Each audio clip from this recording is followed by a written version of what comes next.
Je m'appelle Christian Gamy, je suis plus connu sous le nom de C215. Je suis artiste peintre, ma spécialité c'est le pochoir. En général plutôt des portraits ou des figures animalières comme des chats. Concrètement, moi j'ai commencé à peindre dans la rue des choses pour m'amuser en fait quand j'avais 15 ans, donc à la fin des années 80. J'ai jamais vraiment voulu devenir artiste en fait, j'ai été pris de passion pour cette nouvelle technique, le pochoir en fait, que j'ai découvert à ce moment-là. Dans les années 2005-2006 où j'ai côtoyé de nombreux artistes et qui m'a donné l'idée de faire des portraits de ma fille. Et c'est avec les portraits de ma fille et les autres portraits que j'ai réalisés pour m'entraîner à cette époque-là que ce sont les autres qui m'ont dit voilà, il y a un talent que tu dois exploiter. J'ai été contacté par Banksy dès 2007 pour participer notamment au Cannes Festival et Nick Walker pour faire des expositions en Angleterre, des choses comme ça. J'en étais encore à mes débuts, ce qui fait que tout s'est passé très très vite. Dès le début, en fait, il y avait une approche qui était peut-être personnelle. Moi, j'avais déjà une formation en histoire de l'art, donc j'étais très influencé par un classicisme et les illustrations et les peintures de la Renaissance.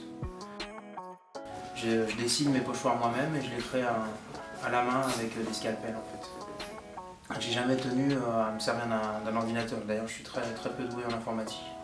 Comme je peins beaucoup dans la rue et sans autorisation, je voulais des pochoirs solides, donc j'ai laissé apparaître ce qu'on appelle les ponts et je m'en suis servi sur le plan graphique, ce qui fait on arrive très bien à lire la structure de mes pochoirs et je me sers de cette structure pour dessiner en fait. Le pochoir c'est un outil et non pas une finalité, quelque chose qui allait m'aider à peindre dans la rue et j'ai toujours tenu à l'incorporer avec la texture du mur, des additions abstraites, beaucoup de chaos, le mélange des tags et tout ce que la rue peut apporter de vivant.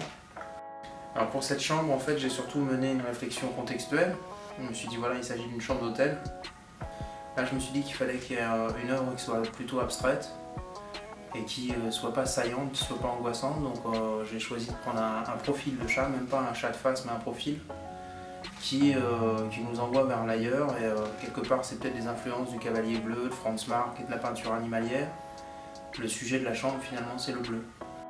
J'ai choisi le bleu pour son alliance avec le taupe et le caractère apaisant et nocturne, et le chat qui regarde en fait l'infini, l'immensité du bleu, en espérant que ça décontractera, que ça relaxera les gens qui vont venir séjourner ici.